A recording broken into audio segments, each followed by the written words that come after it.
don't really want to talk about the political side of this so much as how the government's interference or involvement in this has affected what the outcome looks to be. It seems to me, if what you really wanted was a policy where U.S. data needs to stay on U.S. soil and things have to be structured that way, then just make a rule. Why do you get point by point involved in a particular deal?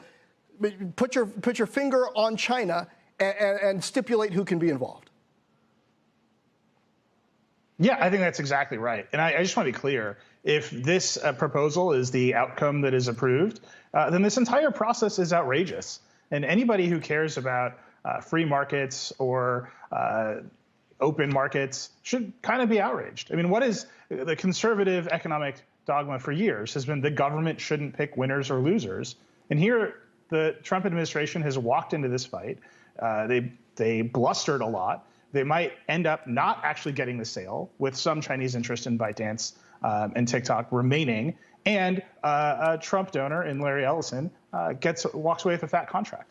All of that, to me, feels completely outrageous and, importantly, doesn't necessarily address the national security concerns that are very real about having TikTok operate on U.S. soil with Chinese influence. So is there any precedent here? If you want the rule, you can get the rule. Yeah, is there any precedent here except there's no precedent? I mean, it doesn't seem like there's any new rule that's been created here. Is that what technology interests should lobby and push for at this point? Say, OK, that was crazy. Now tell us what the rules are so this doesn't happen again. Yeah, I think every big tech company right now wants to know what the rules are. I mean, what have we seen over and over and over again from big tech leaders, with the notable exception of Jeff Bezos? They all spend a lot of time cozying up to Donald Trump. Tim Cook spends a lot of time cozying up to Donald Trump. Nadella has spent a lot of time cozying up to Donald Trump. Ellison is obviously going to come away from the winner. He has hosted Trump fundraisers. That should not be how deals of this magnitude or, to your point, privacy legislation, national security legislation, policy in this country gets made. And that seems to be what this deal is the culmination of. If you have a personal relationship with this administration, you might walk away the winner. And I think that is just, in terms of just pure policy, you can articulate a lot of concerns about TikTok.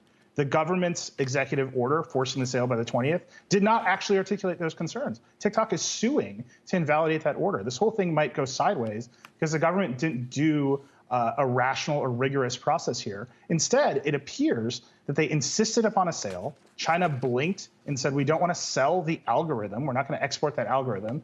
And then we ended up right back where we started with a data provider in the United States. And they keep saying trusted tech partner, but I think it's really important to ask, trusted by who? Trusted by TikTok, trusted by ByteDance, or trusted by the government? And I think saying the United States trusts Oracle to host that data implies a host of privacy concerns too, right? We know the government spies on Americans using social media data. We know that they buy location data outside of the Fourth Amendment.